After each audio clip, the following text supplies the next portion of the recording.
First of all आप लोगों को दिल से धन्यवाद कि आपने पहले वीडियो को बहुत सराहा। बहुत सारे ईमेल्स, बहुत सारे कॉल्स कि आगे क्या होगा, कैसे होगा पे आगे आए मेरे पास। मुझे काफ़ी अच्छा लगा। It gives me lot of encouragement to do lot and lot to help you guys out there.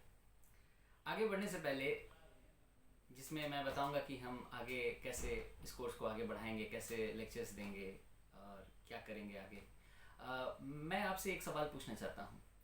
क्योंकि हम एग्ज़ाम्स देते हैं तो उनसे सिर्फ हमारा सवालों से ही ताल्लुकात होता है और एग्ज़ाम्स में क्वेश्चन सॉल्व करके ही हम आगे बढ़ते हैं। तो मेरा सिंपल सा सवाल ये है कि जब आप कोई एग्ज़ाम में बैठते हैं तो उसमें आप किससे कम्पीट करते हैं, किन से कम्पीट करते हैं, आपका कंपटीशन किन लोगों से होता है? आप सोचिए माय डियर फ्रेंड्स। आप याद रखें कि आपका कंपटीशन सिर्फ और सिर्फ खुद से है, अपने आप से है और किसी से नहीं है। और ये बात ध्यान रखें कि आपको कोई तब तक नहीं हरा सकता जब तक आप खुद से ना हार जाएं। You just need to upgrade yourself. अपने पिछले दिन से आज अच्छा दिन परफॉर्म करेंगे, आपके साथ हमेशा अच्छा होगा और आप हर सफलता प्राप्त कर पाएंगे। कुछ मुख्य बिंदु जो हमारे तैयारी में हमारे साथ रहेंगे इस पूरी जर्नी में, जो कि प्रीलिम्स है, मेंस है और इंटरव्यू है, हम साथ साथ ही रहेंगे। तो कुछ बोलते हैं ना गेम प्लान जैसा, उसमें कुछ मुख्य बिंदु इस प्रकार से हैं। कोई इधर उधर की बातें नहीं होंगी, हमारा कंपटीशन सिर्फ और सिर्फ खुद से है। सो हम पूरे एग्ज़ाम ओरिएंटेड पढ़ाई करेंगे, सिर्फ वही बात करेंगे जिससे हमें प्रीलिम्स में 100 से ऊपर आ जाए। That's it. और क्या चाहिए आपको? कि यही पास का है कि प्रीलिम्स में अगर 100 मार्क्स से ऊपर है आपका तो आप सेफ हैं और आप मेंस लिख रहे हैं। फिर मेंस में मेंस की बात करेंगे, ठीक है? पहले प्रीलिम्स फोकस है, 1 bite at a time. How do you eat an elephant? 1 bite at a time, ठीक? टू द पॉइंट, ज़्यादा कहानी नहीं। कोई टॉपिक होगा, टॉपिक में बहुत सारे चीज़ होते हैं। जैसे एग्ज़ाम ओरिएंटेड कोई टॉपिक होगा तो उसको कैसे पढ़ें? हम पढ़ते तो बहुत कुछ है, बट एग्ज़ाम में जब वो टॉपिक आता है तो हम रिलेट कर पाते हैं कि हमने पढ़ा है, बट हम वो क्वेश्चन सॉल्व नहीं कर पाते हैं। कभी आपने सोचा है क्यों? क्योंकि हमने बस वो टॉपिक पढ़ लिया है, हमने उस टॉपिक को समझा नहीं है।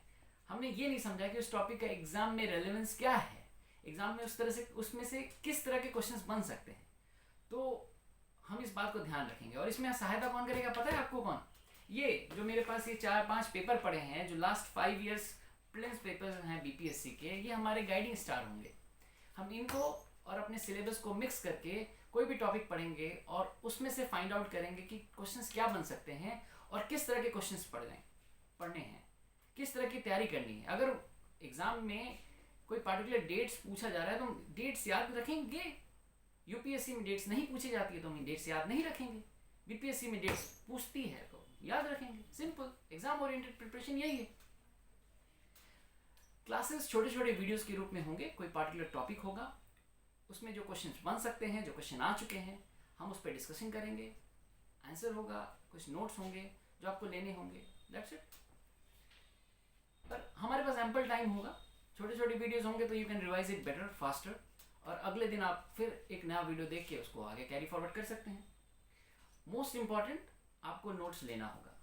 जब भी मैं कुछ डिलीवर करूँगा लेक्चर तो आप नोट्स, आपका जिस जिस जिस तरह मेरे इस समय मेरे हाथ में पेन है, उसी तरह आपके पास भी पेन कॉपी होना चाहिए, ताकि मैं जो भी बोलूँ आप वो लिखते रहें।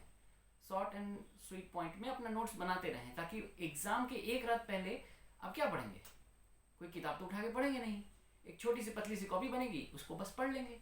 एग्ज़ाम के लिए आपको काफ़ी कॉन्फिडेंस आ जाएगा, ठीक है? क्योंकि अभी तक मैंने नहीं सोचा है कि आपको नोट्स देना है नहीं देना है, और देना भी है तो कब देना है, अगर मैं सोचूंगा भी, बट इसीलिए मैं आपको बता रहा हूँ कि आप नोट्स बनाएं। खुद के नोट्स बेस्ट होते हैं। पर्टिकुलरली मैं किसी के नोट्स से नहीं पढ़ा, मैंने खुद के नोट्स ही हमेशा तैयार किए हैं और अपने हिसाब से उसमें मैं लिख लेता हूँ। जैसा मैंने कहा कि आई thank all of you for the encouragement that, कि आपने इतना सराहा है कि मैं आगे भी अच्छी अच्छी वीडियोस बनाऊँ। एक कंसर्न, एक फीडबैक जो मेरे पास आया कि कुछ लोगों को साउंड क्वालिटी में थोड़ा प्रॉब्लम हुआ, तो उनके लिए मेरे पास एक ही है कि आप अभी फ़िलहाल अपना हेडफोन यूज़ करें, क्योंकि अभी तो सिर्फ ये फ़ोन है और मैं हूँ और कुछ नहीं है मेरे पास फ़िलहाल। तो ठीक है, धीरे धीरे we will improvise, there is no problem about it and we will do it. हम साथ साथ हैं तो सब कुछ पॉसिबल है ना, सबका साथ सबका विकास।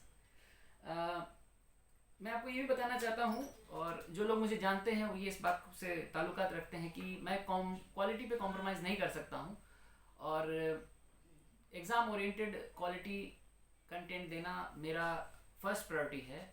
I don't care for anything else. The most important thing is quality of the content. जो लोग मुझसे पढ़ चुके हैं, चाहे वो यूपीएससी प्रीलिम्स की गाइडेंस हो या फिर प्रीवियस बीपीएससी की गाइडेंस हो, वे जानते हैं कि मेरा कंटेंट पे काफ़ी फोकस रहता है, क्योंकि मैं हमेशा जॉब में रहा हूँ, तो मेरे पास समय की थोड़ी कमी तो नहीं, बट हाँ, it's a bit challenging to juggle between a lot of things, family, job, child and study, so it becomes a little challenging.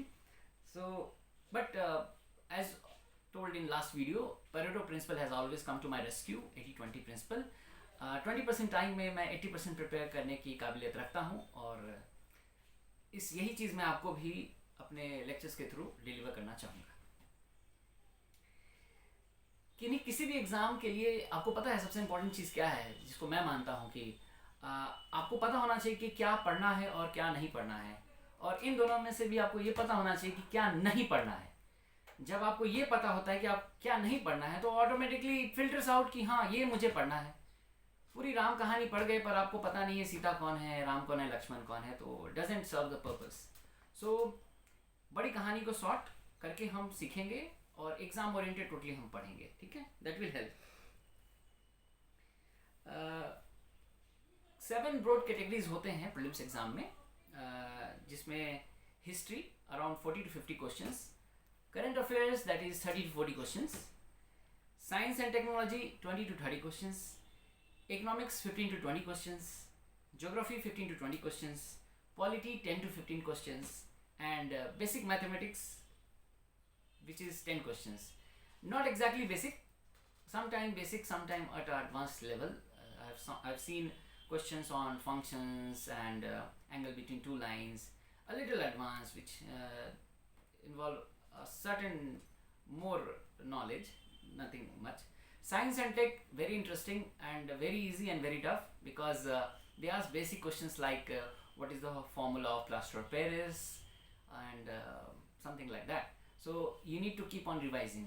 Exams में नहीं बनने का सिर्फ एक ही कारण है, कांस्टेंट रिवीजन की अभाव। Revision is the key my dear friends. So उस पर भी हम फोकस करेंगे लेटर ऑन, टेस्ट करेंगे, क्विज करेंगे, लाइव सेशंस करेंगे, बहुत कुछ प्लान किया है, आप बस साथ जुड़े रहें। ये ट्रेलर थी जिसकी पूरी कहानी, जिसकी पूरी फिल्म हम देखेंगे, और रैदर इन कंटेम्प्रेरी टाइम्स हम एक वेब सीरीज़ बनाएंगे जिसमें हर एपिसोड दूसरे एपिसोड को देखने के लिए आपको मजबूर कर देगा, आपको आपका इंटरेस्ट पीक पे पहुंचा देगा। So stay tuned and always remember, every next level of your life will demand a different you. Every next level, आज आप एक स्टूडेंट हैं या जॉब में हैं, और you want to switch to a different job, आप बीपीएससी क्वालिफाई करने चाहते हैं, यूपीएससी क्वालिफाई करना चाहते हैं, it just requires a different you, that's it.